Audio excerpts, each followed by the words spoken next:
মানুষের প্রতিটি কাজে রয়েছে সুন্নাতে নবাবীর দিক নির্দেশনা। মিসওয়াক করা রাসূল সাল্লাল্লাহু আলাইহি ওয়াসাল্লামের গুরুত্বপূর্ণ একটি সুন্নাত। মিসওয়াক করার সুন্নাত পদ্ধতি হলো ডান হাতে মিসওয়াক নিয়ে ডান দিক থেকে মিসওয়াক শুরু করা।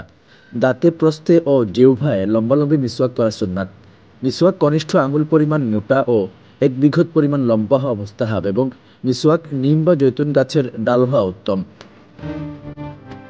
ঘুম থেকে জাগ্রত হওয়ার পর ও ঘুমানোর পূর্বে, নামাজের আগে, মসজিদে উপস্থিত হবার পূর্বে, কোরআন ও হাদিসের পাঠের পূর্বে, খাওয়ার পর মিসওয়াক করা মুস্তাহাব। ইবাদত পালনের জন্য ইসলামে পবিত্রতা অর্জনের তাগিদ দেওয়া হয়েছে। পবিত্রতা অর্জন সাধারণত অজু, গোসল ইত্যাদির মাধ্যমে হয়ে থাকে, কিন্তু কখনো কখনো এমন পরিস্থিতির সৃষ্টি হয় কোনো স্থানে পবিত্রতা অর্জনের জন্য পর্যাপ্ত পানি নেই কিংবা পানি ব্যবহার ব্যক্তির জন্য ক্ষতিকর। এমন পরিস্থিতিতে ইসলাম তায়াম্মুম করার অনুমতি দিয়েছে। তবে 8টি শর্ত একসঙ্গে পাওয়া না গেলে তায়াম্মুম শুদ্ধ হবে না। নিয়মগুলো হলো: নিয়ত করা, তায়াম্মুম পবিত্র মাটি দ্বারা হতে হবে অথবা মৃত্তিকাজাত বস্তু দ্বারা। পুরো মুখমণ্ডল এবং কনুই পর্যন্ত মাসে করা, হাতের পুরো তালু অথবা বেশিরভাগ দ্বারা মাসে করা। যদি কেউ 2 আঙুল দ্বারা মাসে করে তাহলে তায়াম্মুম সহিহ হবে না।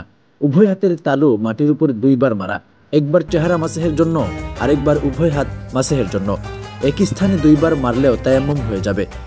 তেমনি যদি শরীরে মাটি লেগে থাকে তাহলে তায়াম্মুমের নিয়তে মাসে করলেও তায়াম্মুম হয়ে যাবে।